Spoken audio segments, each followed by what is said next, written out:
बिस्मिल्लाहिर्रहमानिर्रहीम। अस्सलाम वालेकुम नाज़रीन। प्रोग्राम सिटी 10 में मैं हूँ आपकी मेज़बान अना यूसुफ। उम्मीद है आप सब लोग ठीक ठाक होंगे। प्रोग्राम का बाकायदा आगाज़ और सबसे पहले सलाम उन शहदा को जो कि बिलाशुबा हमारी ज़िंदगियों की हिफाजत करते हुए अपनी जान के नजराने पेश कर देते हैं। आज यौम शहदाए पुलिस मनाया जा रहा है और आज भी मुझे दिन याद आता है जब कैप्टन मुबीन शहीद हुए और अपने फ़राइज़ की अदायगी सर अंजाम देते हुए, धरना ख़त्म कराते हुए मुज़ाकरात का सिलसिला उस वक्त जारी था। वो वक्त, क्योंकि कुछ ही दिन पहले वो हमारे दफ्तर आए और उनसे एक बहुत ही जामे तौर पर गुफ्तगू भी हुई, उनका इंटरव्यू भी हुआ। वो मंज़र जब कभी भी ये दिन आता है आंखों के सामने आ जाता है। आज भी जब सुबह देखा हमने कि शहदा की कब्रों पर फातह खानी की जा रही थी, फूल चढ़ाए जा रहे थे, तो उनकी माँ का गम आज भी ताज़ा था। उनकी माँ की आंखों में आज भी आंसू उसी तरह से थे जैसे आज ही वो दिन है। बहुत सारी दुआएं हैं, अल्लाह ताला शहदा के दर्जात बुलंद करे। आगे चल के हम प्रोग्राम में डिटेल में ज़रूर बात करेंगे इस पर, लेकिन सबसे पहले आपको पता है कि हम प्रोग्राम का आगाज़ करते हैं। हमारा पहला सेगमेंट होता है एक दिन एक नेकी।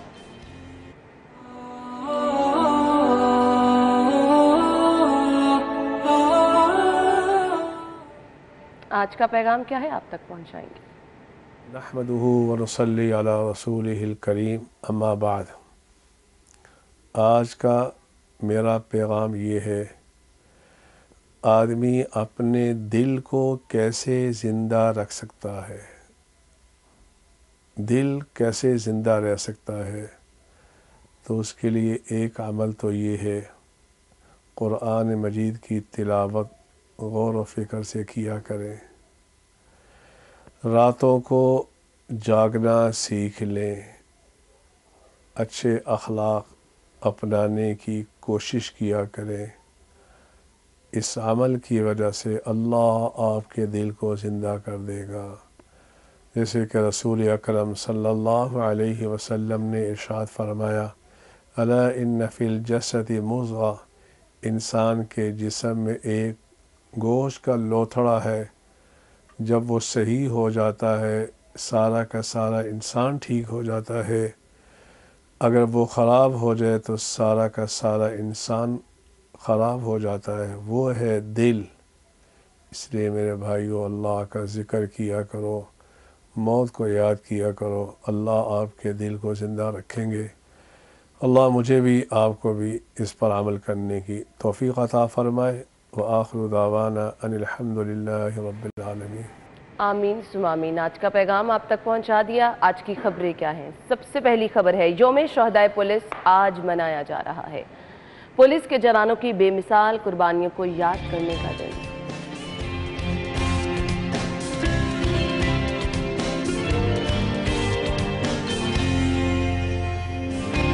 न्यू अस्पताल का माली बहरान संगीन, अद्वियात की मद में अदायगी के लिए 125 करोड़ रुपए दरकार। ट्रांसपोर्टर्स की हड़ताल, बाबू साबू चौक पर धरना, ट्रांसपोर्टर्स मुतालिबात लेकर सड़कों पर आ गए।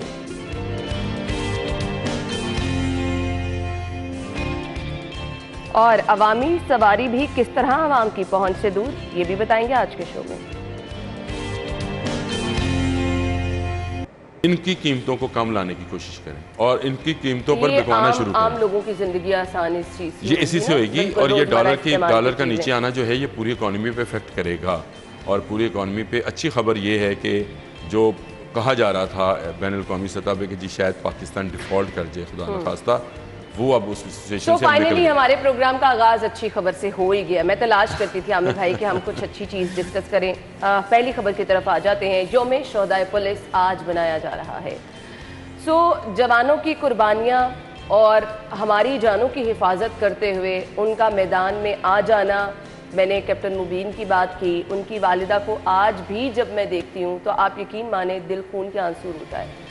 आज भी उनके बच्चों से जब कभी भी इंटरव्यू करते हैं हमारे रिपोर्टर्स जाकर, या फिर हमारी जब कभी भी बात हुई, ये गम कभी भी भूलने वाला नहीं है। और हर दिन उन लोगों के लिए बिलाशुबा जिनके माँ बाप इस दुनिया से चले जाते हैं, वो गम उनके अलावा कोई नहीं जान सकता।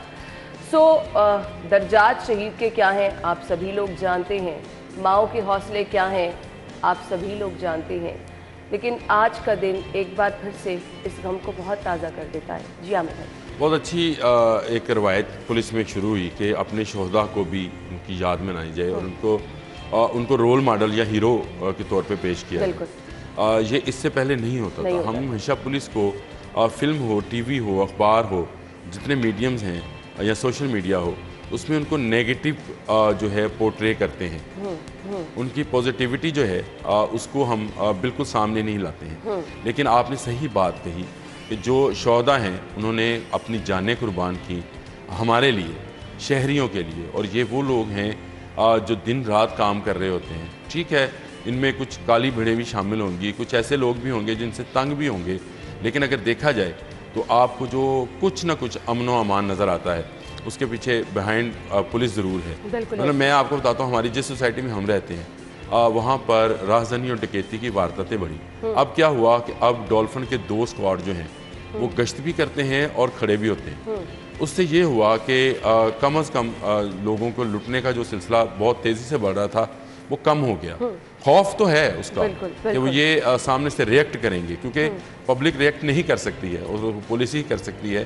तो पुलिसिंग से इस सिस्टम को मज़ीद बेहतर बनाया जा सकता है अगर इनके ड्यूटी आवर्स कर दिए जाएँ, इनसे 24 घंटे काम ना लिया जाए, इनको अपनी फैमिलीज़ में भी जाने दिया जाए, तो मेरा ख्याल है ये सिस्टम और मज़ीद बेहतर हो सकता है। इसके लिए तुर्क कंपनी ने बहुत सारी तजावीज़ दी थी और सबसे पहली तजवीज़ उनकी ये थी कि 8 घंटे की ड्यूटी कर दी जाए और बाकी दिन जो है ये अपने बच्चों के साथ गुजारें, ताकि इन्हें एहसास हो कि इनके बच्चे जिस तरह से ज़िंदगी बसर करते हैं तो शहरियों के बच्चे भी इसी तरह से हैं, तो इनके दिल में सिला रहमी आएगा। ये बहुत ज़रूरी है। और जहाँ तक रही बात इन शोहदा की, जैसे कैप्टन मुबीन की बात की, वो तो आपको पता है हमारे एक तरह से सिटी फैमिली का हिस्सा थे कैप्टन मुबीन, और उनका दुख ऐसे था कि मैंने ख़ुद अपने ऑफिस में कई लोगों को आपदीदा और रोते हुए देखा उनके जाने पर।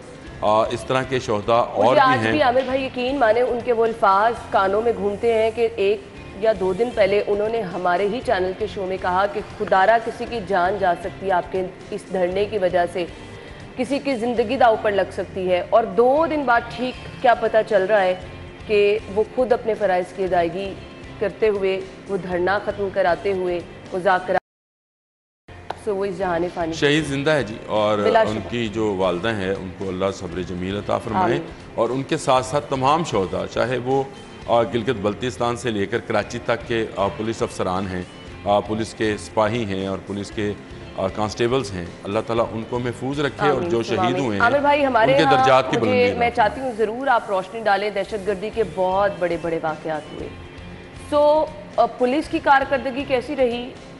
हमने हमेशा से देखा है पुलिस हमारी फ्रंट लाइन पर रही है तमाम दहशतगर्दी के वाक़यात में, तो बिलाशुबा ये कुछ नाम तो हम ले रहे हैं, लेकिन इस तरह के बहुत सारे नाम हैं जो कि अपनी फ़राइज़ की अदायगी के लिए इस जहाने फ़ानी से कूच कर गए हैं, जिनको गिना भी नहीं जा सकता। और जिस तरह की पाकिस्तान की सूरत हाल है दहशतगर्दी के हवाले से अगर बात की जाए, तो आपने बिल्कुल सही कहा कि फ्रंट लाइन पर पुलिस ही है जो उनको रोकती है, जो उनको रजिस्ट करती है, जो उनका खोज लगाती है, जो उनको पकड़ती है। और ये वो जवान हैं जो हमारे लिए, हमारे बच्चों के सुकून के लिए, उनकी ज़िंदगी के लिए अपनी जानें कुर्बान करते हैं। इनको जितना हराज तहसीन पेश किया जाए वो कम है, और शुक्र है कि अब हमने ये सिलसिला शुरू किया है। आपने देखा कैनाल पर, माल रोड पर कैनाल के साथ शोहदा, यादगार शोहदा बनी हुई है, उस पर कभी जाएँ तो फातिहा पढ़ते हुए दिल में आता है कि ये वो लोग हैं जिन्होंने अपनी जानें हमारे लिए कुर्बान कर दी थी, और ये वो लोग हैं जिनको आने वाली नस्लों तक हमेशा याद रखा जाएगा। और शोहदा इसलिए कहते हैं कि कभी मरते नहीं हैं। उसकी वजह यह है कि आज भी हम बैठे हुए इस प्रोग्राम के अंदर कैप्टन मुबीन को याद कर रहे हैं, उनके साथ साथ जितने लोग शहीद हुए, उसके अलावा जो लोग शहीद हुए जिन्होंने डाकुओं का मुकाबला किया, चोरों का मुकाबला किया, राहज़नों का मुकाबला किया, उसमें अपनी जान दे दी, उन सबको हम याद कर रहे हैं। आप ईद पढ़ने जाएँ, आप जुमा पढ़ने जाएँ, तो आपको मसाजिद के बाहर, आपको इमाम बारगाहों के बाहर ये पुलिस खड़ी नजर आती है, जो बिल्कुल अपनी जान हथेली पर रख के अपने फ़राइज़ के अल्लाह ताला इनकी जानें महफूज रखें, और इनके साथ साथ हमारे वतन को, इसकी सालमियत को और इसके अमन अमान को आमीन। तो सलाम है कैप्टन मुबीन की वालिदा जो देख रहे हैं हम, और इस तरह की तमाम माओं को जिनके इस कदर बहादुर जो है वो बेटे हैं जिनको वो मैदान में उतारते हैं और आज भी रखती हैं कि अगर उनके बेटे इस जहाने फ़ानी से कूच कर गए, शहादत के बुलंद दर्जात तक पहुंच गए, तो ये अज़्म के वो कहती हैं कि इस तरह के हम कितने बेटे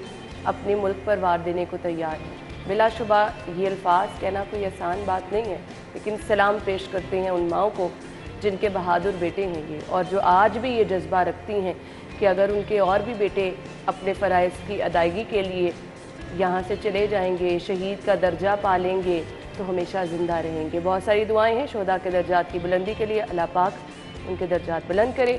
ब्रेक लेंगे, ब्रेक के बाद वापस आएंगे।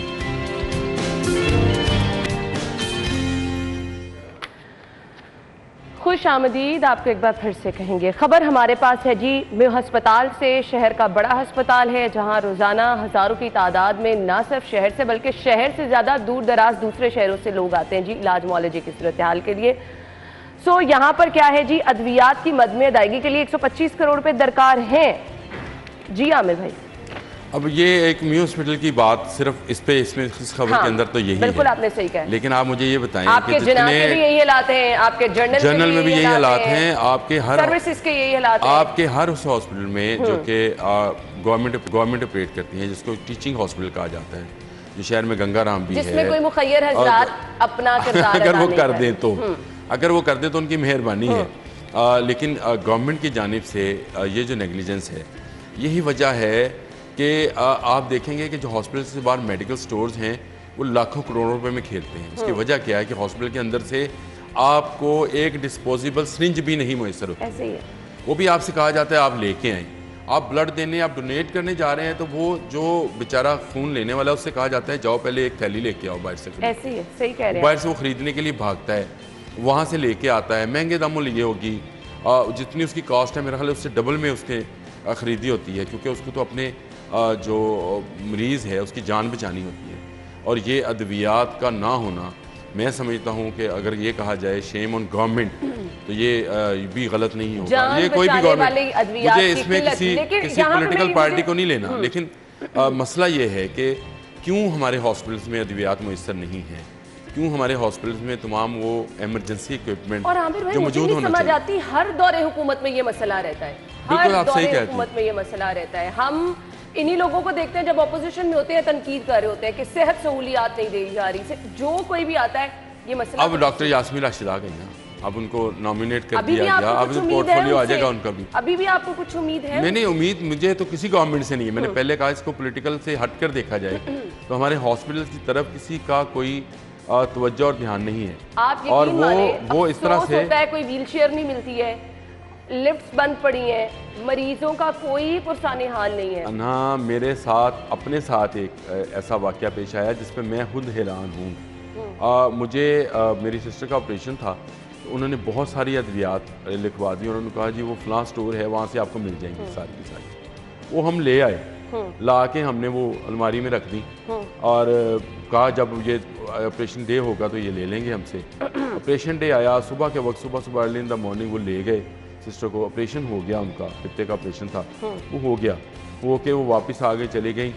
हमें ख्याल आया कि जो अद्वियात हमें लिखवाई गई थी, जो इक्विपमेंट हमें उसके साथ लेके आना था, वो तो अलमारी में पड़ा है। तो अंदाज़ा करें, आप अंदाज़ा करें कि ये गवर्नमेंट हॉस्पिटल की बात बता रहा हूँ आपको।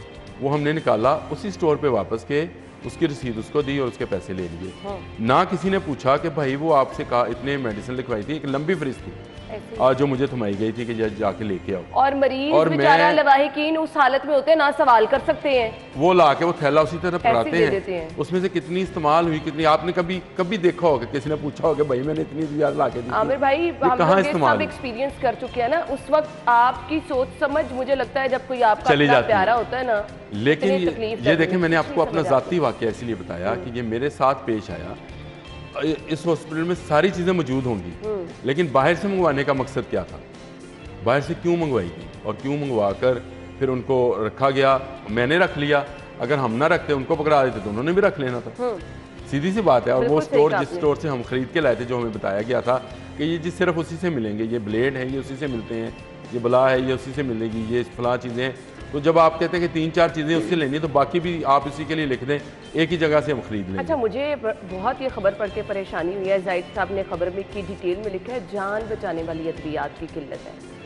सो आप ये देखें, अद्वियात तो कोई भी हो, दांत दर्द की दवाई है ना जी, तकलीफ कोई नहीं बर्दाश्त होती। सही आपने ये भी कहा। जान बचाने वाला, ये जान सही निकलती आपने, है जान जब आपके निकल- दांत में दर्द हो, सही कह रहे हैं आप, सही ठीक है, आप फील करें, सर दर्द हो तो आपको पूरी दुनिया अंधेर लगती है उस ऐसे ही है, वक्त। बिल्कुल। उस वक्त आपको नजर आता है कि जैसा आप मरने वाले हैं। मैं वो जान बचाने वाली अद्वियात हो सकता है वो बहुत किसी हार्ट पेशेंट के लिए हो या किसी के लिए, लेकिन मर्ज कोई भी हो उसकी एक दवाई जो है वो उसके लिए उस वक्त उसकी जान का, वो कहता है कि मेरी जान का नजराना है ये अगर मैं खा लूँगा तो मैं बच जाऊँगा, अगर नहीं खाऊंगा तो शायद मेरा सर दर्द से फट जाएगा।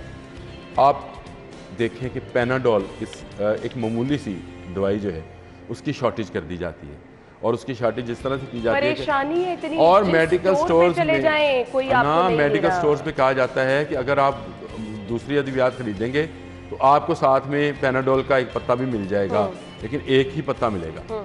और इसके साथ साथ ये वही तरीकाकार है जो यूटिलिटी स्टोर्स पे है, गवर्नमेंट ने सिखाया है ये काम। बिल्कुल, कि आप अगर घी खरीदना चाहते हैं तो उसके साथ आप 12 किस्म के मसाले खरीदें, उसके साथ आप साबुन खरीदें, शैम्पू खरीदें। जब आपका बिल 2000 में होएगा तो तब आपको हम 1 किलो घी या चीनी दे देंगे। तो किसने सिखाया ये तरीका? बिल्कुल गवर्नमेंट ने, कि बाकी चीज़ें भी खरीदें, यही मेडिकल स्टोर करते हैं। मैं एक मेडिकल स्टोर पे गया तो उसने मुझे मेहरबानी की, उसने पैनाडोल का एक पत्ता दे दिया। जब मैं निकलने लगा तो कहता है जनाब आपको सारा पत्ता चाहिए? मैं कहा नहीं, मुझे तो 2 गोलियां चाहिए। कहता आप 2 गोलियां ले लें, पत्ता रख दें, तो आप ये किसी और के काम आएगा। मैंने कहा ये बिल्कुल तुमने यार, तू तो बड़ा अच्छा आदमी। कहता जी मैं सिर्फ बगैर अद्वियात के पैनाडोल दे रहा हूँ, बाकी मेडिकल स्टोर्स नहीं दे रहे हैं। वाकई ये बात सही थी। वो मैंने 2 गोलियां काटी, मुझे 2 चाहिए थी, बाकी मैंने पत्ता उसके हवाले किया। मैंने कहा तू और आएगा दर्द का हमारा बंदा, उसको दे देगा। बिल्कुल सही कहा आप मुझे बताएं जहाँ ये सूरत हाल है वहाँ इन गवर्नमेंट हॉस्पिटल्स की क्या सूरत हाल होगी? कभी कोई वजीर जो है वो जब जाता है, तो कोई नहीं है, मैंने देखा है ना, मैंने विजिट इनके साथ किए हैं, दौरे जो जब ये करते हैं, पूरा प्रोटोकॉल होता है, पूरी सफाइयाँ हुई होती है, और उसके बाद ऐसे मेडिसिन मिल रही होती हैं, वाकई में मसीहा नज़र आते हैं हॉस्पिटल्स कि यहाँ पे लोगों को मसीहाई मिलेगी और ये सेहतमंद होके जाएंगे। लेकिन जैसे ही वजीर जाता है, कभी आम हालात में भी जाकर देखें, अचानक पहुँचें, एमरजेंसी में जाएं, लोगों को ज़मीन पे लटाया होता है। आप मैं विजिट कर चुकी हूँ बहुत सारे, मैं हॉस्पिटल्स पे जब भी जाता हूँ तो मुझे अफसोस होता है कि हम इंसानों के साथ जानवर, शायद घोड़ा अस्पताल में जो यहाँ पर वेटरनरी का हॉस्पिटल है उसमें जानवरों के साथ बेहतर सलूक होता होगा। एक बेड पे 3-3 लोग। मुझे बता दें, वजीर आला पंजाब चौधरी परवेज इलाही साहब से कुछ उम्मीद है कि ये हालात अस्पतालों के बेहतर कर सकेंगे? वो अगर उनके पास वक्त होगा तो बेहतर कर सकेंगे। आपने बात ही खत्म कर दी। नहीं, उनके पास वक्त ही नहीं है। मैं बात सच्ची बात है ना। अभी तो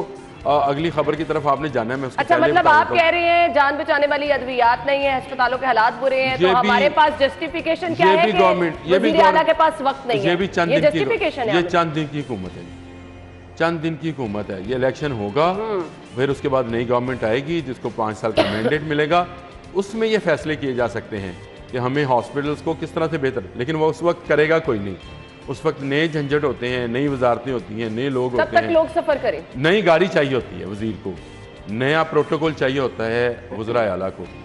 ये चीज़ें जो हैं इनकी तरफ इस वक्त ध्यान जाता है जब आपके पास दिन बहुत कम होते हैं। और मेरा ख्याल है कि ये तो गवर्नमेंट अभी आई है, ये जब पहले भी रह के गई थी तो कुछ हालात कुछ ज़्यादा बेहतर नहीं थे।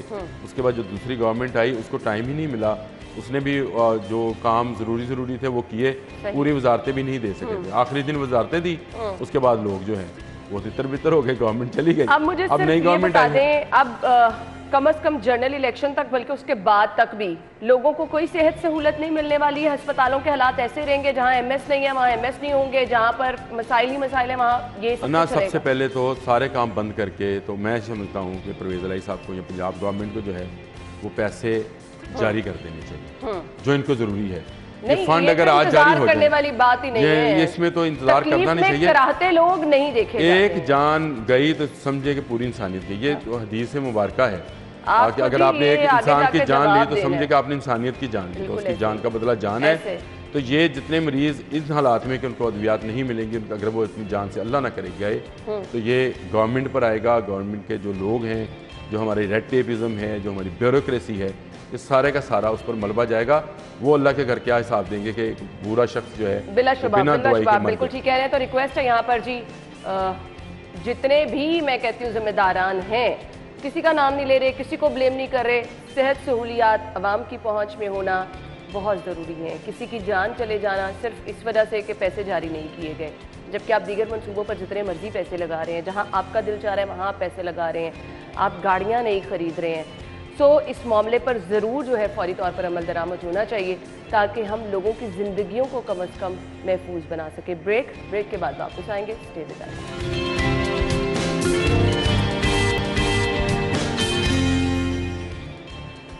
Welcome back. और अब कुछ जिक्र कर लेते हैं पंजाब हुकूमत की शॉर्ट टर्म पॉलिसी का। कम मुद्दत के मंसूबे जल्द शुरू करने का फैसला। ये शॉर्ट टर्म पॉलिसी किस हद तक कामयाब है, आवाम को कितना फ़ायदा होगा, और ये कम मुद्दत मंसूबे हैं कौन से? जी आमिर भाई। अब इससे हंसा जा सकता है। मैं आपको मुस्कुराहट से अंदाजा हो गया था कि मुज़ायका खेज बात है। सब्जाजार में जो है एक रोड बन रहा है पिछले 8 माह से। कम मुद्दत मंसूबा था वैसे, ये बता दें। ये बुजदार साहब ने शुरू किया था, और आज मैं वहाँ से गुजरा और बारिशों में तो क्या हालात होते हैं, वो मुकम्मल नहीं हुआ। ये कम मुद्दती मनसूबा 50 दिनों के अंदर अंदर आप कर क्या सकते हैं? मैं समझता हूँ 50 दिन भी बहुत ज़्यादा होते हैं।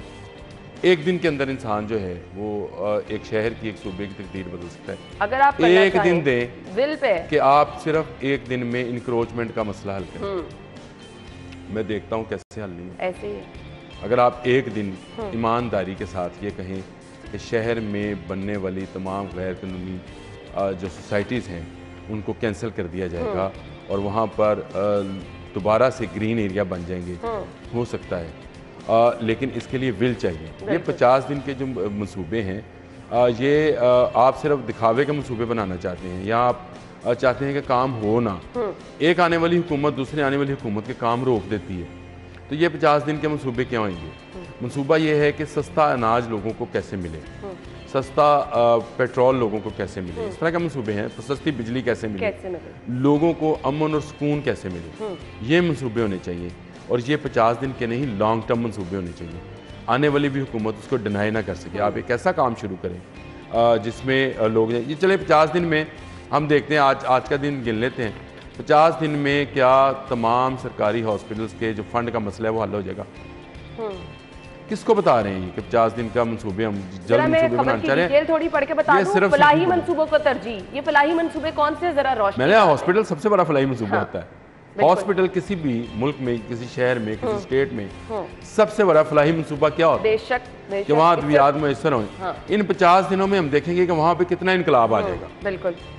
अगर आपने मीटिंग्स करनी है और आपने कहना है कि इस फ्लाईओवर के ऊपर एक और फ्लाईओवर बना दो, क्योंकि ये नीचे वाला शहबाज शरीफ ने बनाया था, ऊपर वाला मेरे नाम से बन जाएगा, तो ये भाई ना 50 दिन में मुकम्मल होने हैं। 50 दिन में तो अपनी फिजिबिलिटी नहीं बननी। जो काम 50 दिन में करने वाले हैं वो ये हैं, आप हॉस्पिटल्स का निज़ाम बेहतर करें, आप पुलिस का सिस्टम बेहतर बनाएं, आप लोगों को एहसास तहफ़्फ़ुज़ दिलाएं कि लोग महफूज हैं आपके राज में। ये 50 दिन का है। आपने 50 दिन में वजारतें अभी वजारतों की ये सूरत हाल है कि चेयरमैन तहरीक इंसाफ जो हैं वो सूबे में वजारतें बांट रहे हैं। परवेज़ इलाही साहब साइड पर बैठे हैं, उनकी कुर्सी पर जो बैठा है, जो नज़र भी आ रहा है, एक तो होता है जो दिखता नहीं है वो कहते हैं कि हम वो राज कर रहे हैं।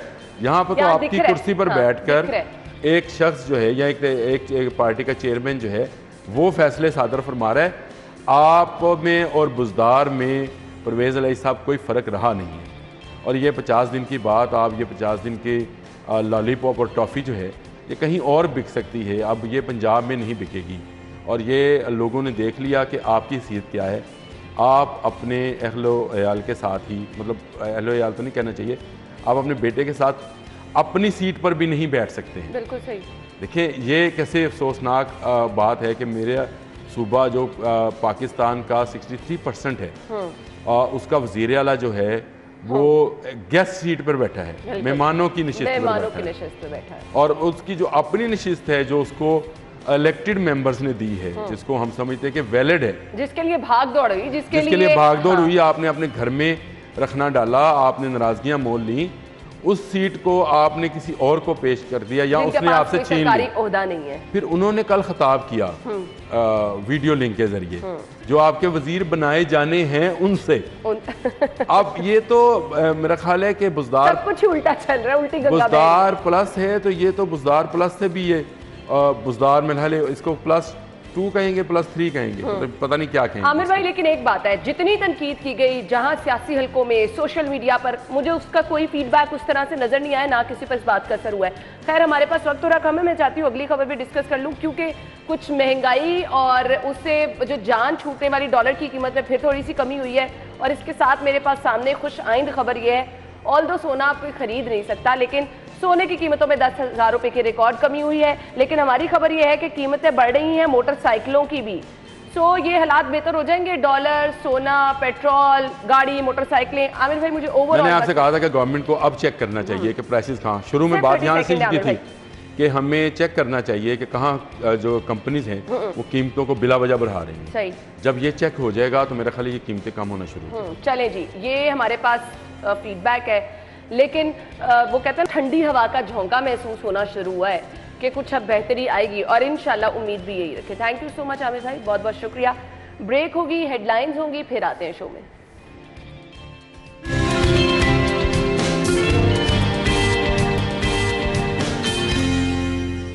Welcome back. प्रोग्राम के इस हिस्से में हम सेगमेंट शामिल करने वाले हैं, जिसमें सबसे पहले हमने मौसम की सूरत हाल शामिल करनी है, और फिर मैं यही कहूँगी, ये मॉनसून में मौसम के बदलते तेवर कुछ समझ नहीं आती, कभी धूप और कभी तेज़ बारिश शुरू हो जाती है, जिसके बाद शदीद हब्स भी हो जाता है और घुटन वाली गर्मी है जी। आज का मौसम टुडेज वेदर में।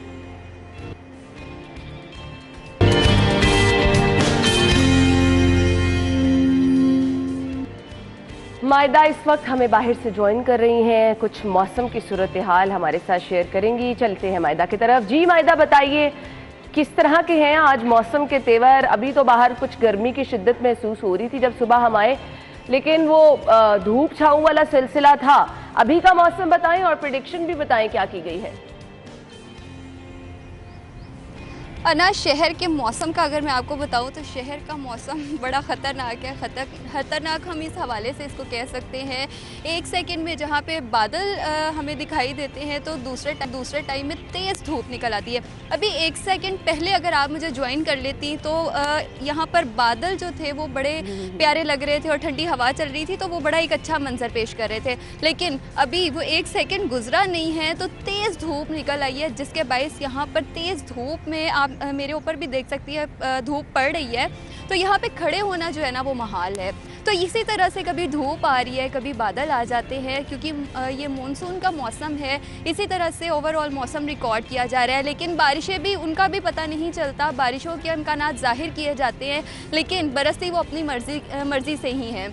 तो आज भी बारिशों के जो है वो अमकानात जाहिर किए गए हैं। 40% बारिशों के अमकानात आज जाहिर किए गए हैं। आजकल घरों में एक बड़ा अच्छा सीन देखने में नज़र आ रहा है ख़वातीन को लेकर। ख़वातीन बेचारी देखती हैं छत पे जाके धूप पड़ रही होती है, वो कपड़े धोती हैं, जब डालती हैं तो बारिश हो जाती है और जिससे उनके सारे कपड़े जो हैं वो गीले हो जाते हैं। तो अक्सर हमारे घर में भी कल मेरे साथ भी इसी तरह से हुआ कि जब मैंने कपड़े धो के डाले और एक सेकेंड भी नहीं लगा तो बारिश आ गई। तो इसी तरह से मौसम का हम कुछ नहीं कह सकते, कभी बादल भी आ रहे हैं। मुझे ये बता दें, अभी क्या हवाएं चल रही हैं या गर्मी की शिद्दत महसूस हो रही है? क्योंकि जैसे कि आपने बताया कि बादल भी आ रहे हैं और एकदम धूप भी आ जाती है। तो मौसम के ओवरऑल हालात क्या है? बाहर गर्मी महसूस हो रही है कि बेहतर है मौसम?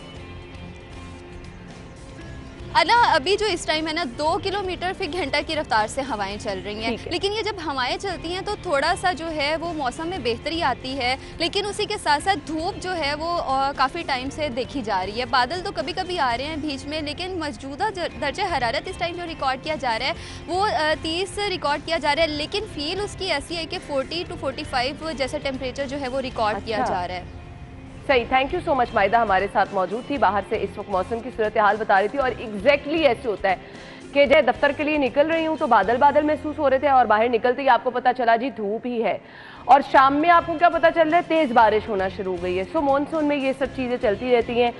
आपने क्या करना है जी इस मौसम में, मानसून में, क्योंकि गर्मी की शिद्दत ज़्यादा महसूस होती है, पानी का इस्तेमाल हर सूरत ज़्यादा करें। जितना आप डिहाइड्रेट रहेंगे आपकी सेहत भी अच्छी रहेगी, स्किन भी अच्छी रहेगी।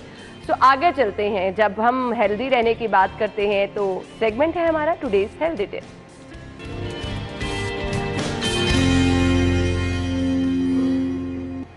ज्वाइन करेंगे हमारे ट्रेनर जुहेब, हमें उनकी तरफ चलते हैं। Over to you. अस्सलाम वालेकुम guys, this is Zuheb Bukhari, I am a certified fitness trainer. तो आज का जो हमारा है टॉपिक वो है हमारा शोल्डर्स, और हम एब्स करेंगे, एब्डोमिनल को ट्रेन करेंगे, शोल्डर एब्डोमिनल। उससे पहले हम फर्स्ट में सर्कल ट्रेनिंग कर चुके हैं, उसके बाद हमने चेस्ट और बैक को ट्रेन किया है, फिर हमने बाइसेप ट्राइसेप्स, और आज हमारा शोल्डर और एब्डोमिनल का वर्कआउट है।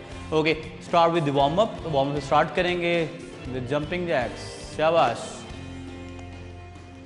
10, 9, 8, 7, 6, 5, 4, 3, 2, high knees boy, 1, 2, 3, go. 10, 9, 8, knees up boy, 7, 6, 5, 4, 3, 2, side jumps, come on. Small jumps. 10, 9, 8, 7, 6, 5, 4, 3, 2, jumping jacks boy, 1, 2, 3, go.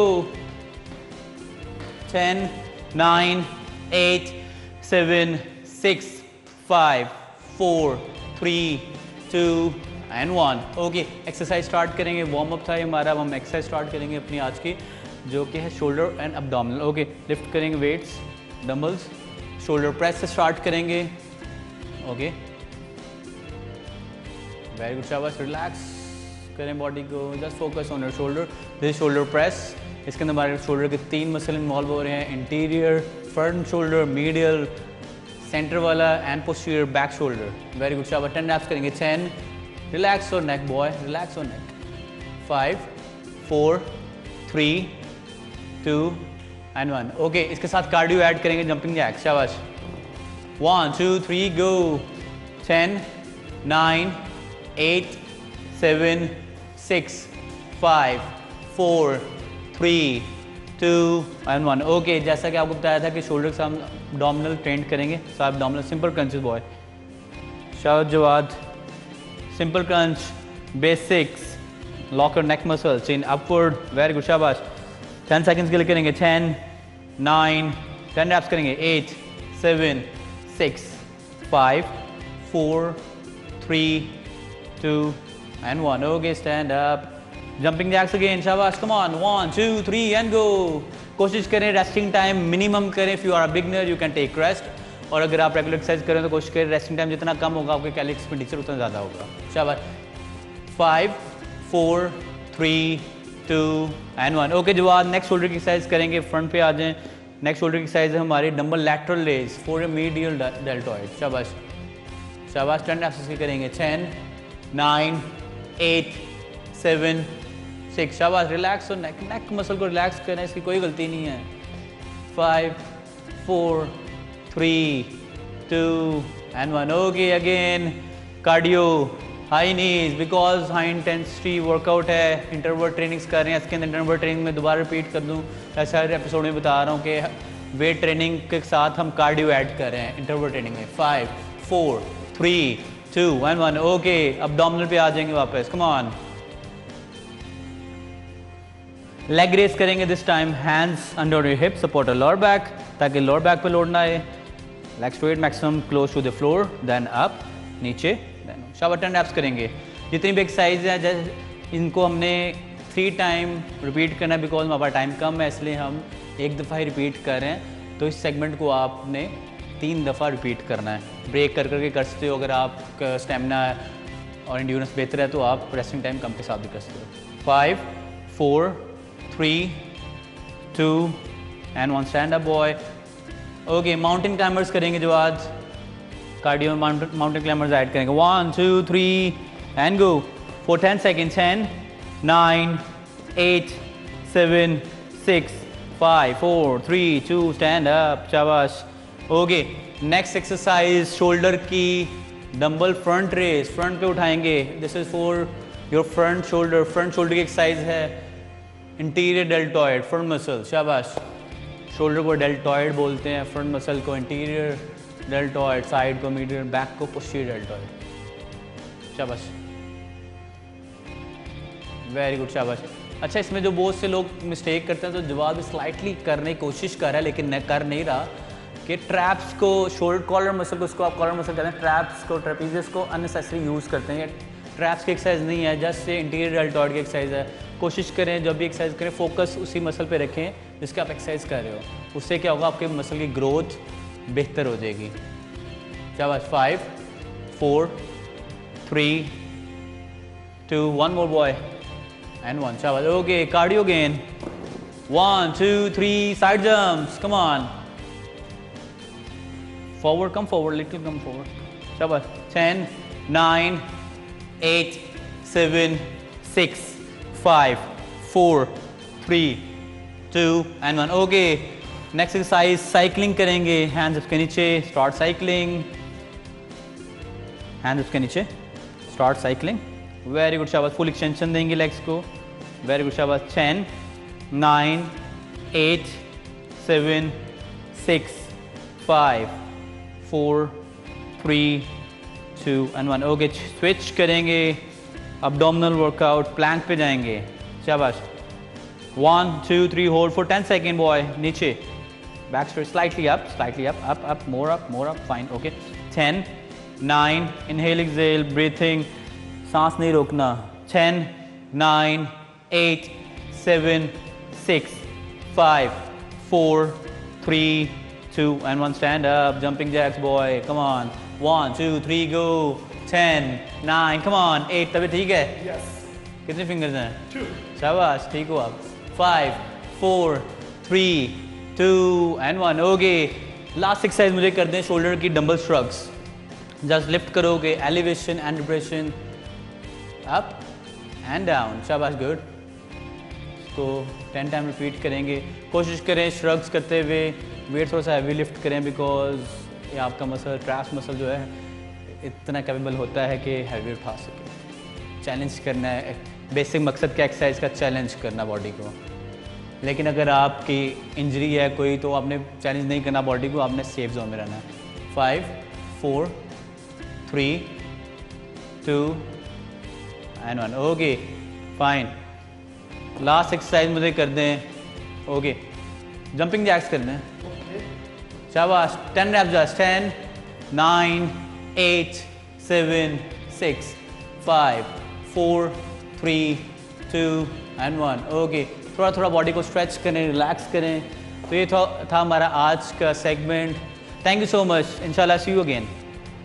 Thank you so much Zuhaib, आपने हमारे साथ आज की टिप शेयर की। ऑल दो ये बहुत डिफिकल्ट है, आप आसानी से नहीं कर सकते, और आयशा बहुत ज़्यादा चाह रही थी कि मैं यहाँ पर इस सेट पे करके दिखाऊँ, हील से तो पॉसिबल ही नहीं है। सो ये चीज़ें आपको बहुत ज़्यादा ख्याल रखना है।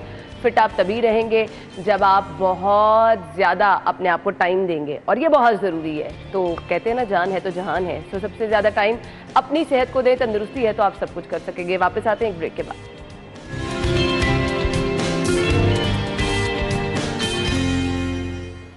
खुश आमदीद आपको प्रोग्राम में कहेंगे। प्रोग्राम के इस हिस्से में जी हम रोशनी डालने वाले हैं वाक़या करबला में, जो हक और बातिल की एक जंग थी, बिलाशुबा जिसमें जीत हक की हुई। और आज भी हम कहते हैं कि हक जो है वो हमेशा ज़िंदा रहता है। जुल्म मिट गया और हमेशा के लिए जीत हो गई सच की, हक की। वाक़या करबला बहुत सारी चीज़ें जो है, बहुत सारे अवामिल हमारे सामने खोल के रख गया। सब्र की बात की जाए, इस्तकामत की बात की जाए, या फिर बात की जाए इस्लाम के ज़िंदा रहने की, तो सबसे पहले ज़िक्र आता है वाक़या करबला का। सो वाक़या करबला पर रोशनी डालने के लिए हमारे साथ हमारे मेहमान मौजूद हैं। अल्लामा हसन हमदानी साहब, उन्हें स्टूडियो में खुश आमदीद कहेंगे। अस्सलाम वालेकुम अल्लामा साहब, क्या हाल चले आप? अल्लामा साहब, जैसा कि मैंने जिक्र किया कि बिलाशुबा रहती दुनिया तक इस वाक़े को याद रखा जाएगा। इस्लाम की सरबुलंदी की बात की जाए, सब्र व इस्तकामत की बात की जाए, कोई ऐसी मिसाल ज़िंदगी में नहीं जिसको हम वाक़या करबला के साथ रिलेट नहीं कर सकते हैं। मैं चाहूँगी आप इस पर रोशनी डालें। औज़ु बिल्लाहि मिनश शैतानिर रजीम, बिस्मिल्लाहिर रहमानिर रहीम, व बिही नस्तईन व खैरुन अजमईन। क़ाल हुसैन अलैहिस्सलाम लम उख़रिज आशिरन बातिरा। इमाम हुसैन अलैहिस्सलाम ने जब मदीना छोड़ा तो बहुत से असहाबे पैगंबर जो उस वक्त हयात में थे, यहाँ औलाद असहाब पैगम्बर, इसी तरह उम्मुल मोमिनीन हज़रत उम्मे सलमा सलामुल्लाह अलैहा जो अज़वाज पैगम्बर में से उस वक्त हयात में थी, वो इमाम हुसैन अलैहिस्सलाम को मदीना में रोकने के लिए आए कि जब गुज़िश्ता शब जिस दिन इमाम ने कूच सफ़र का अरादा फरमाया, गुज़िश्ता शब दरबार में वलीद ने हाकिम मदीना ने उनको तलब किया था, और यजीद का वो ख़त कि जिसमें यजीद ने कहा था कि अब्दुल्ला इब्न उमर, अब्दुल्ला इब्न ज़ुबैर और हुसैन इब्न अली से बैयत ली जाए। और जब वो ख़त इमाम के सामने पेश किया तो इमाम अलैहिस्सलाम ने उसी मंजिल पे खड़े होकर ये ऐलान कर दिया था कि मैं उसकी कैसे बैत कर सकता हूँ जो शारिब अल ख़म्र, शराब पीने वाला है, नफ्स मोहतरमा को कत्ल करने वाला है, कि जो फ़िस्क़ व फजूर फैलाने वाला है। ऐसे हाकिम की बैत कभी भी मिसली ला युबायु मिसलो, मुझ जैसा कभी भी यजीद जैसे की बैत नहीं करेगा। इमाम ने उस वक्त पूरा ऐलान कर दिया। जब ये लोग रोकने आए हैं तो उसमें हर एक को इमाम अलैहिस्सलाम ने उसके मार्फत ईमान के मुताबिक जवाब दिया है। मसलन जब हज़रत उम्मुल मोमिनीन हज़रत उम्मे सलमा सलामुल्लाह अलैहा रोकने आई हैं, तो चूँकि वो उम्मुल मोमिनीन हर में पैगम्बर हैं, तो इमाम अलैहिस्सलाम ने फरमाया कि ये खुदा की बारगाह में मुक़द्दर हो चुका है कि इन्ना, खुदा चाहता है कि इन्नल्लाह यरा, खुदा ये चाहता है कि हुसैन राह खुदा में मारा जाए। फिर जनाब उम्मे सलमा सलामुल्लाह अलैहा ने फरमाया, अच्छा हुसैन तू खुद जाता है तो अपने साथ बिनाते पैगम्बर को तो ना लेके जा, ज़ैनब व कलसूम और खनवादे अहले बैत को। फरमाया इन्नल्लाह यरा इन्नहुन्ना सबाया, खुदा ये चाहता है कि यह खुदा में कहती हूँ ताकि खुदा का दीन बच जाए। और जिस तरह आपने बात की इंट्रो में भी शुरू में कि हज़रत इमाम हुसैन अलैहिस्सलाम ने जब मदीना से तैयारी बांधी है, तो चूँकि वो पूरे रहती दुनिया तक एक मिसाल बनना था, हक़ की अलामत बनना था, और पूरी दुनिया की हर नौए फ़र्द के लिए उसने नमूने अमल बनना था। इसलिए उस करबला की जंग में आप देखते हैं 6 माह का बच्चा भी मौजूद है, 5 साल का बच्चा भी मौजूद है, उसमें 13 साल का जवान भी मौजूद है, 18 साल का जवान भी मौजूद है 34 साल का, और उसमें 54 साल का, हत्ता के 105 साल के बूढ़े सहाबी पैगम्बर हज़रत मुस्लिम इब्न औसजा 105 साल का सीन है, मगर उस मंजिल में मौजूद हैं इमाम हुसैन अलैहिस्सलाम के साथ। हज़रत इमाम हुसैन अलैहिस्सलाम के बचपन के साथी और रसूलुल्लाह के सहाबी हज़रत हबीब इब्न मुज़ाहिर उस जंग में मौजूद है। हज़रत ज़ुहैर इब्न कैन रिज़वानुल्लाह ताला अलैहि रसूलुल्लाह के सहाबी उस जंग में मौजूद है। अब ज़ुहैर इब्न कैन अपने ज़माने का बहुत बड़ा ताजिर है, बहुत बड़ा ताजिर, और हज़रत मुस्लिम इब्न औसजा अपने ज़माने के बहुत बड़े फ़कीह हैं।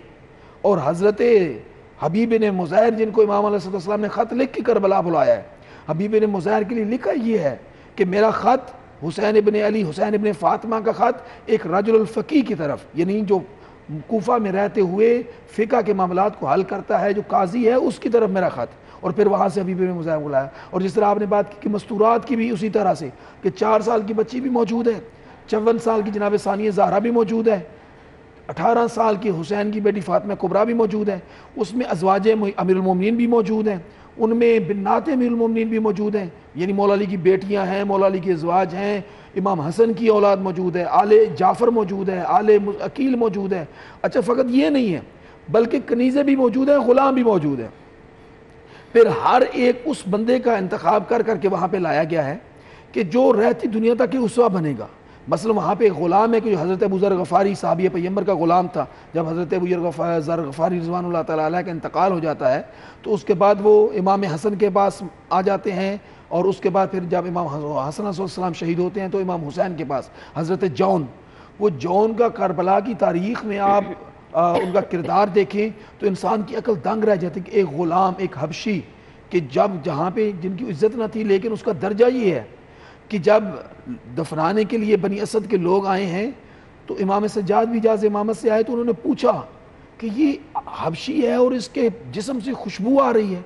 कहा इससे वादा किया गया था कि जब तू राह खुदा में कत्ल होगा तेरे बदन से खुशबू आएगी, बाकी शुहदा के बदनों से नहीं, इस सबसे ज़्यादा इसके बदन से खुशबू आ रही है। यानी करबला एक ऐसी तारीख़ है कि जिस तरह खुदा ने अपने पैगम्बर से कहा ना, कुल जाल हक व ज़हक़ल बातिल इन्नल बातिल कान ज़हूक़ा, मेरा मुस्तफ़ा फरमा दीजिए कि हक आके रहेगा, बातिल मिट के रहेगा, और बातिल के नसीब में मिटना है। और हुसैन अलैहिस्सलाम ने तारीख़ रकम की हुर्रियत के लिए, आज़ादी के लिए, खुददारी के लिए, गैरत के लिए, हमीयत के लिए, इस्लाम के लिए, इंसानियत के लिए, कि जहाँ जुल्म बपा होने लगे वहाँ कुछ दानश्वरों को, कुछ साहबान दानिश को, अकल को, फ़हम को, फ़रासत को मैदान में उतरना है, अगरचे थोड़े हों, अगर हदफ आपका हक है तो आपको मैदान में डट जाना चाहिए। इसीलिए इमाम हुसैन अलैहिस्सलाम ने करबला के मैदान में खड़े होकर कहा था, कद राकज़नी बैन सिल्लत व ज़िल्ला है हाथ में न ज़िल्ला, कि मुझे इन्होंने दो चीज़ों के दरमियान ला खड़ा किया है कि हुसैन या तो ज़िल्लत को कबूल करे यानी बातिल की बैत कर ले, या फिर हक की खातिर तलवार निकाल के मैदान में उतरे और जामे शहादत नोश कर ले। और फिर फरमाया है हाथ में न ज़िल्ला, ज़िल्लत हमसे कोसों दूर है, हुसैन उतरेगा और जामे शहादत नोश करेगा। और इमाम हुसैन अलैहिस्सलाम वो ज़ात हैं कि जिन्होंने करबला के मैदान में फ़कत अपने बच्चों की शहादतें पेश नहीं की हैं, बल्कि दीन की तबलीग का वो फरीज़ा भी अंजाम दिया है जो निस्बत पैगंबर से उनके कंधों पे आता था। बिलाशुबा एक मंज़िल। मैं यहाँ पर चाहूँगी, क्योंकि आज के अगर टाइम के साथ हम रिलेट करें, हम कहते हैं सब्र किसी में नहीं है, इस्तिकामत किसी में नहीं है, कोई मेहनत नहीं करता और चाहता है कि बस हम सब्र किए बगैर ही किसी मकाम पर पहुँच जाएं।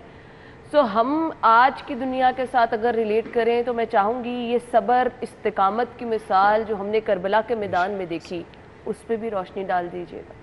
यकीनन आप करबला के मैदान में जहाँ बनी नोए बशरियत के लिए, बनी नोए इंसान के लिए हर ज़िंदगी के मरहले पे हदायत, नसीहत और सिरात मुस्तकीम मौजूद है, वहाँ इसी तरह सब्र के उन्वान पे मैं समझता हूँ कि करबला की मंजिल वो मंजिल है।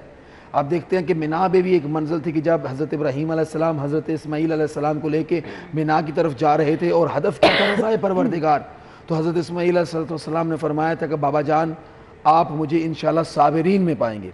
लेकिन करबला में मंजिल उससे भी आगे है, क्योंकि करबला असहाबे पैगंबर की ज़बान से, ख़ुद नबी अकरम सल्लल्लाहु अलैहि वसल्लम से जो मरवी रवायात हैं उनकी रोशनी में और बहुत बड़े बड़े उलमा की बयान की रोशनी में करबला वही फ़िदिया अज़ीम है जिसको अल्लाह ने इस्माईल के गले से छुरी उठवा कर एक बकरे के गले पे, ये छतरे के गले पे चलवा कर फरमाया वफ़दाइन हो बेज़िबन अज़ीम, हमने इस इस्माईल की कुर्बानी को एक बड़े फ़दिये में बदल दिया। और वो फ़दिया फ़दिया करबला है कि जिसने इस्लाम की बका की खातर जहाँ पे वो शख्सियत कि जिनको इमाम हुसैन अलैहिस्सलाम जब मैदान में भेज रहे थे तो कह रहे थे परवरदिगारा गवाह रहना, अब इनके मुकाबले में वो जा रहा है कि जो खल्क और खुल्क में शबीह मुस्तफ़ा है, अशबहन्नास, लोगों में सबसे ज़्यादा रसूलुल्लाह से मुशाबे है, कि जिसके बारे में रवायात में मिलता है कि सहाबे पैगंबर जब अली अकबर को देखते थे तो कहते थे कि ये बिल्कुल बोलता मुस्तफ़ा की तरह है, ये बिल्कुल चलता रसूलुल्लाह की तरह है, इनका पूरा सरापा रसूलुल्लाह का वजूद है, इनके बदन से आने वाली खुशबू रसूलुल्लाह के बदन से आने वाली खुशबू है। यानी ऐसे फ़र्द को 18 साल का जवान बेटा, 18 साल का जवान बेटा जब मैदान की तरफ जा रहा है तो इमाम हुसैन अलैहिस्सलाम फरमाते हैं कि बेटा अली अकबर तुम कैसे महसूस करते हो? कहा बाबा लस्ता अलल हक, क्या हम हक पे नहीं है? कहा हम हक पे ना हो तो फिर कौन होगा? तो फिर फरमाया बाबा क्या फ़र्क पड़ता है कि मौत हम पे जा गिरे या हम मौत पे जा गिरे? और फिर कहा बाबा मैं अल्लाह की राह में कुर्बान होकर शाकिरीन में से शामिल होना चाहता हूँ, यानी साबिरीन से अगली मंजिल है अल्लाह का शुक्र करने वाले। और यही सबब है कि जब इमाम हुसैन अलैहिस्सलाम सब को शहीद करवा चुके, सब शहीद हो गए, अंसार, असहाब, अवान, मददगार जो भी आए थे वो सब जब राह कुर्बान खुदा में कुर्बान हो चुके, अली अकबर जैसा बेटा, कासम जैसा भतीजा, अब्बास जैसा भाई, अली असगर जैसा कम सिन बेटा, सब कुर्बान हो चुके। तो ऐसे में भी हुसैन जब खुद ज़ख्मी होकर भागते हुए घोड़े से ज़मीन पे आए हैं ना, तो उस मंजिल पे हुसैन ने अपनी ज़िंदगी के आखिरी लहज़े में कातिल रवायत करता है कि हुसैन ने सर सजदे में रखा और कह रहा था हुसैन रज़न बे क़ज़ा व तस्लीम अमर मौला, परवरदिगार हुसैन तेरी रज़ा पे राज़ी है, परवरदिगार मैं तेरे अमर के सामने तस्लीम खाम हूँ।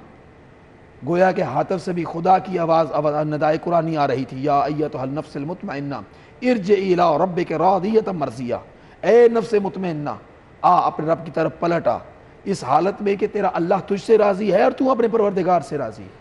बर करबला की तारीख़ में, करबला की किरदार में हमें हर सबक मिलता है। और सबसे बढ़ के जो आपने बात की कि हमें इस्तकामत करबला सिखाती है, करबला सिखाती है कि जहाँ 65 सल्तनत एक तरफ हों, अगर वो आप समझेंगे बातिल पे हैं तो आप हक की खातिर डट जाएं, अगरचे आप 72 हों और सामने 65 सल्तनत का बादशाह मौजूद हो, तो आप उस मंजिल पे हक पे रहते हुए हक की सरबुलंदी के लिए, खुदा की रज़ा के लिए, अल्लाह के दीन के लिए आप डट जाएं। आप 72 होके जीत जाएंगे, वो 65 सल्तनतों वाले लाखों के भी हार जाएंगे।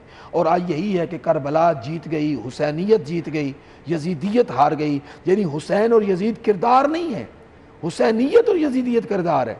और ये हर ज़माने में रहा, कभी हबील और काबील की शक्ल में, कभी मूसा और फ़िरौन की शक्ल में, कभी इब्राहीम और नमरूद की शक्ल में, कभी मोहम्मद मुस्तफ़ा और अबू जहल की शक्ल में, और कभी हुसैन और यजीद की शक्ल में।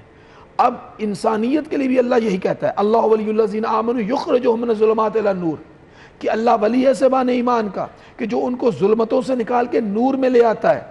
और अल्लाह की वलायत के यही अहबाब हैं, आदम अलैहिस्सलाम, नूह, इब्राहीम, ये सारे ये अल्लाह के वलायत के परतू हैं, और उसी का परतू हुसैन है। इसीलिए जब हम इमाम हुसैन को सलाम करते हैं, उनको कब्र पे जाते हैं, सलाम कहते हैं, तो करते हैं अस्सलामु अलैका या वारिस आदम नबील्लाह, ए आदम के वारिस, है नूह के वारिस, इब्राहीम के वारिस, इस्माइल के वारिस, इसहाक हो, यकूब हो, यूसुफ हो, या ज़करिया हो, असबात हो, ईसा हो, मूसा हो, मुस्तफ़ा के वारिस। यानी इमाम हुसैन अलैहिस्सलाम जब करबला के मैदान में पहुंचे हैं, तो वो जो सारी रसालत की मेहनत उसको बचाने के लिए पहुंचे हैं। और फिर वो जो मिंबर पे तख्त पे बैठ के मुसलमानों के खलीफा के तौर पे कह रहा था, कोई वही नाजल नहीं हुई, ये तो बनी हाशिम ने हुकूमत के लिए माज़ला ढोंग रचाया था, कोई दीन नहीं है, कोई इस्लाम नहीं है, कोई जन्नत नहीं है। उसके ये सारे जो भी उसने उस वक्त हीले बहाने किए, जो भी उसने इस्लाम पे इश्कालात किए, हुसैन ने एक सजदा करके राह खुदा में हुसैन ने अल्लाह के दीन को बचाया, हुसैन ने अल्लाह के जिक्र को बचाया। और खुदा ने भी वादा किया था, फ़ज़्कुरूनी अज़्कुरुकुम, तुम मेरा जिक्र करो मैं तुम्हारा जिक्र करूँगा।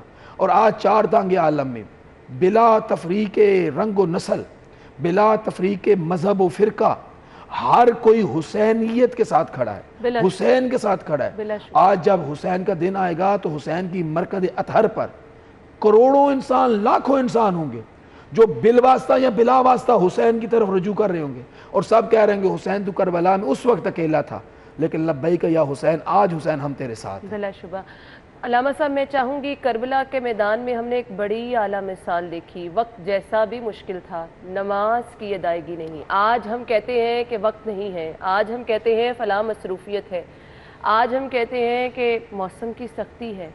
तो उस मैदान में किस तरह सबने दीन इस्लाम की सरबुलंदी के लिए जहाँ पर पल पल कदम कदम आगे बढ़ाया, नमाज कहीं नहीं छोड़ी। आपने बड़ी एक मुस्तहसन फेल की अमल की तरफ और करबला के पैगाम के महासल की तरफ तवज्जो दिलाई। आप यकीन फरमाएं कि जब सुबह इमाम हुसैन ने सफ़ बंदी की है नमाज बाजमात के लिए, आज भी उसी सुन्नत पे चार दांगे आलम में अज़ान अली अकबर के नाम से फ़जर की अशूर की अज़ान दी जाती है, और पूरी दुनिया उस अज़ान को सुनती है। और आज भी उस अज़ान की चाशनी जैसे फ़ज़ा में महसूस होती है। हालांकि अली अकबर की ज़बान आम इंसानों की ज़बान तो नहीं थी कि जिसके लिए मोहम्मद फरमाया, मोहम्मद का बेटा जिसके लिए मुस्तफ़ा ने सनद दी थी, अल हुसैन मिन्नी व आना मिनल हुसैन, वो हुसैन कह रहा हो कि परवरदिगार गवाह रहना, अब अशकिया के सामने वो जा रहा है जो खल्क और खुल्क में तेरे मोहम्मद के नबी की सबसे ज़्यादा शबी है। अब वो अली अकबर अजान दे, और उसके बाद जब नमाज अकाम सलात हुआ है तो तीर बारी हुई, जब तीरों की ज़ाला बारी हुई है तो उसमें रवायत कहती है 72 में से हुसैन के आधे से कम 17, 27 या 30 मुख्तलिफ रवायात हैं, सिपाही शहीद हो गए थे। लेकिन नमाज, और फिर जब ज़ोहर का वक्त हुआ, इधर जवाल हुआ, उधर एक सहाबी इमाम हुसैन रसूलुल्लाह के सहाबी के फर्जंद हैं, इमाम हुसैन के दोस्त सहाबी हैं, जब वो करीब आए और उन्होंने पैगंबर जवाल हो गया तो इमाम ने फरमाया खुदा तुझे नमाजियों में शुमार फरमाए। और उसी मंजिल पे अजान देकर उसी मंजर पे तीर बरस रहे हैं, गोया कि हुसैन तीरों के मुसल्ले पे नमाज पढ़ रहा है। अजी ये तो हुसैन की नमाज है। और फिर वो असर की नमाज कि जब हुसैन तन्हा रह गया, बेटे मारे गए, भाई मारे गए, भतीजे मारे गए, भांजे मारे गए, दोस्त मारे गए, अंसार मारे गए, खुद जख्मी है मगर इसके बावजूद तयम्मुम करता है, बहते दरिया के किनारे रसूल का नवासा तयम्मुम करता है, किबला रुख होके फिर 2 रकत नमाज कसर चुके थी असर, फिर हुसैन असर की नमाज पढ़ता है। ये तो हुसैन की नमाज है ना, वो जो रसूलुल्लाह के गोद में पली थी, जिसका नाम ज़ैनब कुबरा था, जिसने हुसैन के ज़िक्र को उठाया और फिर चार तांगे आलम में हुसैनियत के ज़िक्र को आम किया। सानिया ज़हरा सलामुल्लाह अलैहा के बारे में रवायतें बताती हैं कि जनाब सैयदा सलामुल्लाह अलैहा, जनाब सानिया ज़हरा जब खैमे जल गए, चादर छीनी गई, बच्चे बिखर गए, बच्चों को इकट्ठा कर चुकी, तो उस वक्त बैठ के बीबी ने तयम्मुम किया। दरिया करीब था, पानी बंद था, पानी नहीं दे रहे थे, तयम्मुम किया। तयम्मुम करके बहाना हो सकता था ना, एक नहीं 12 भाई मारे गए, 2 सगे बेटे मारे गए, 18 जवान अजीज़ो अकारब मारे गए, 70 के करीब मेहमान मारे गए हैं। और अरब में आज भी रिश्तेदारों से ज़्यादा मेहमानों की इज़्ज़त की जाती है, रिश्तेदारों से ज़्यादा मेहमानों की हिफाजत की जाती है। अगर कोई मेहमान आ जाए तो वो अपने जान पे खेल के मेहमान की हिफाजत करते हैं। जिनके मेहमान मारे गए, भाई मारे गए, भतीजे मारे गए, फिर भी तयम्मुम किया। पहले बच्चों को इकट्ठा किया जो बिखर चुके थे, इकट्ठा करने के बाद बिठाया, फिर तयम्मुम किया है, फिर बीबी ने नमाज पढ़ी है, बैठ के नमाज पढ़ी। और उसके बाद बीबी के जुमला बड़ा अजीब है, नमाज पढ़ के हाथ उठाती है और हाथ उठा के परवरदिगारा ज़ैनब की इस नमाज को कबूल कर लेना। ज़ैनब ऐसी नमाज पढ़ने की आदी नहीं थी। उस पर उलमा कहते हैं दो वजह हो सकती हैं। पहली वजह ये हो सकती है कि जब पहले नमाज पढ़ती थी ना, उस वक्त सर पे चादर होती थी, हुजरा होता जहाँ खैमा होता था और बाहर पहरे लगे होते थे।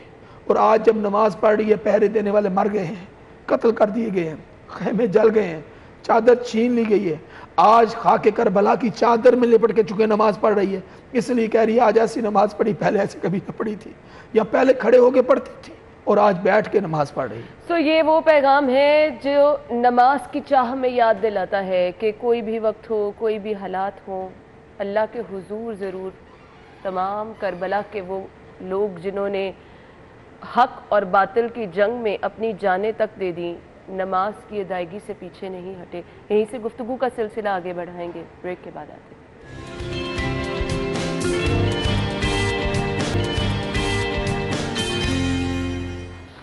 वेलकम बैक नाज़रीन, एक बार फिर से खुश आमदीद कहेंगे। अल्लामा हसन हमदानी साहब हमारे साथ स्टूडियो में मौजूद हैं और करबला के मैदान का जब जिक्र करें तो फिर ये मामला, ये तस्करा, जहाँ कहीं पर भी आप कहें कि इसको ख़त्म कर पाएंगे बहुत मुश्किल है, लेकिन चूँकि हमारे पास वक्त की हमेशा किल्लत रहती है, तो अल्लामा साहब से मैं पूछना चाहूँगी कि हमें मैदान करबला असल में सबक क्या देता है। अल्लामा साहब रोशनी डाल दीजिएगा, वक्त हमारे पास कम। करबला हमें वही दर्स देता है कि जो ख्वाजा मोइनुद्दीन चिश्ती अजमेरी रहमतुल्लाह अलैह ने हमें समझाने की कोशिश की। आपने फरमाया शाह हुसैन बादशाह अस हुसैन। हुसैन वो है कि जो शाह भी है, बादशाहों का बादशाह भी है। शाह हुसैन बादशाह अस हुसैन, सरदाद नादाद दस दर दस से यजीद, हक्का के बनाए ला इलाह अस्त हुसैन। यानी करबला से हमें अल्लाह मिलता है। हर मंजिल पे करबला में हमें खुदा दिखता है कि खुदा करबला से मिल रहा है। यानी हुसैन ने ला इलाह कहा है, कोई माबूद नहीं है, ना नफ्स माबूद है, ना औलाद माबूद है, ना जाओ हशम माबूद है, ना मालो मता माबूद है, ना हुकूमत, ना सरवत, कोई माबूद नहीं। माबूद है तो सिर्फ अल्लाह माबूद है। अल्लाह की खातर जान भी कुर्बान, अल्लाह की खातर औलाद भी कुर्बान, अल्लाह की खातर मालो मता भी कुर्बान, अल्लाह की खातर जाओ हशम भी कुर्बान, अल्लाह की खातर सब कुछ कुर्बान हो सकता है, मगर खुदा और खुदा से किया हुआ वादा कि हम उसी को मानेंगे, इस पे कोई कंप्रोमाइज़ नहीं हो सकता। करबला हमें यही पैगाम देती है कि हमारी ज़िंदगी का हदफ खुदा होना चाहिए, हमारी ज़िंदगी का महासिल खुदा होना चाहिए। हमें अपने परवरदिगार को राज़ी करने के लिए कुछ भी करना पड़े, अगरचे जवान बेटे के सीने से बर्छी निकालनी पड़े या बहनों की चादरें कुर्बान करनी पड़े, हमें खुदा के लिए सब कुछ करने के लिए तैयार रहना चाहिए। खुदा के लिए, दिन की सरबुलंदी के लिए जो मिसालें करबला में कायम हुई, बिलाशुबा आपको और कहीं नहीं मिलेंगी और ये मिसालें रहती दुनिया तक कायम रहेंगी। सो नाज़रीन, ये सिलसिला हम इसी तरह से जारी रखेंगे अपने आने वाले प्रोग्राम में भी। अल्लामा साहब फिलहाल आपके वक्त का बहुत बहुत शुक्रिया। प्रोग्राम का वक्त पहुँचे अपने इख्तिताम को, अपना बहुत सारा ख्याल रखिएगा। अल्लाह हाफ़िज़।